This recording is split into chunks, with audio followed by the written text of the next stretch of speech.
it's sort of poetic, like it's using shall I compare thee to a cup of tea, and I shall drink you down. It's all sort of that really intense, really physical.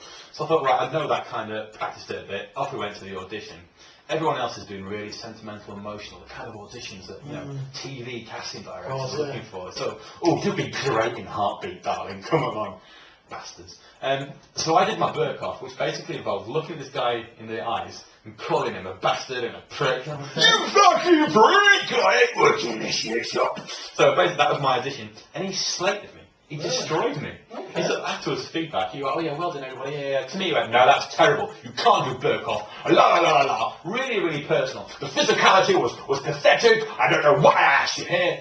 And so he became the worst person I've ever met. And he still remains the worst person I ever met. Yeah. Okay. So also in the morning we'd see him sort of doing the sort of walk of shame. Obviously he'd pulled every night, which is worrying because the majority of the people there were children. Who was he fucking seeing? I was considering ahead.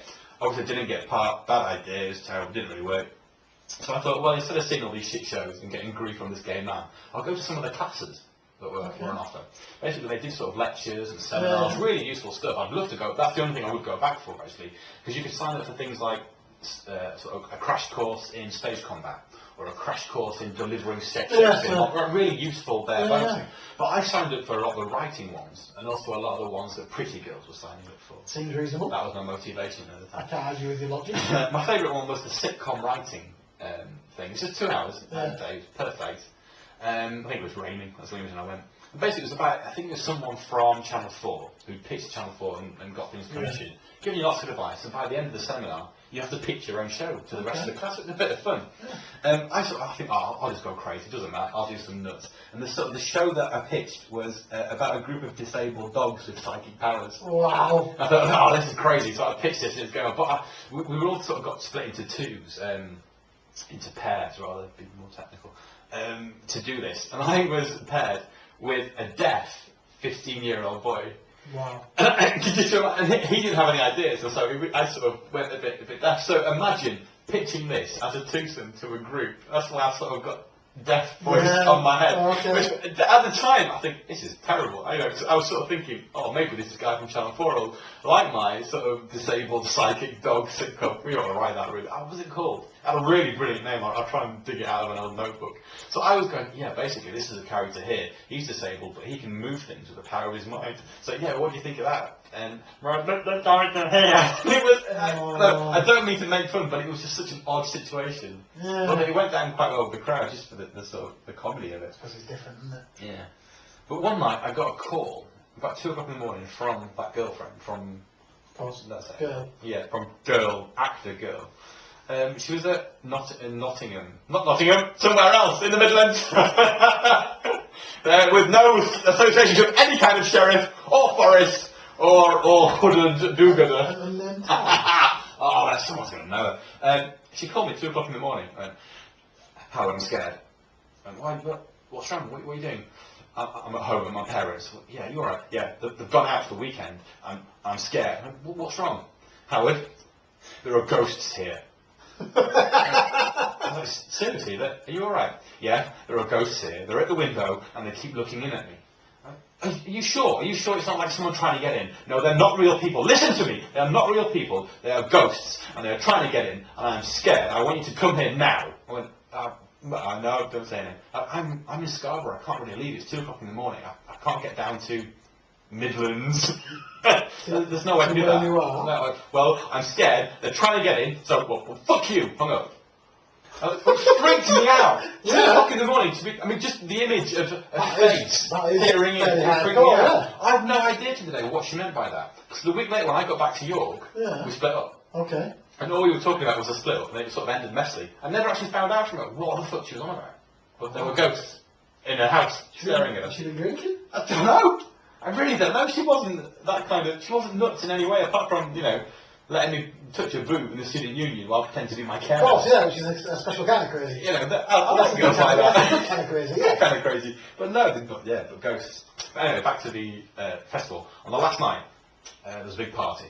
Big, sort of famous in the sort of festival world. Yeah. Yeah, everyone who goes to Glastonbury knows about the NSDF. Oh, yeah.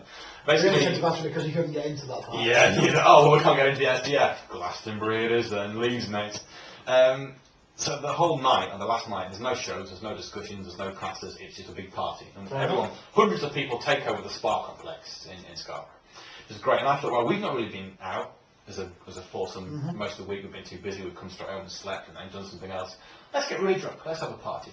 So I bought in a 12-pack of Smirnoff Ice. Wow. And I basically had a drinking competition with that guy, my rival. Oh, right, okay. Because I thought, yeah, I'm going to drink 2 in the next 2 minutes. He was like, well, I'll drink 3. So we were outdoing each other, knocking back Smirnoff Ice. We were completely arsehole. Yeah. I've never been that drunk in my entire life.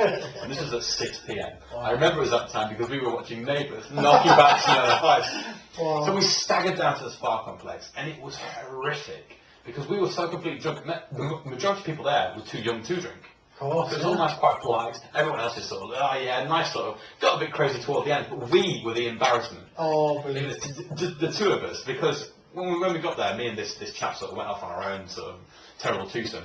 We lost the director, don't know where she went at all.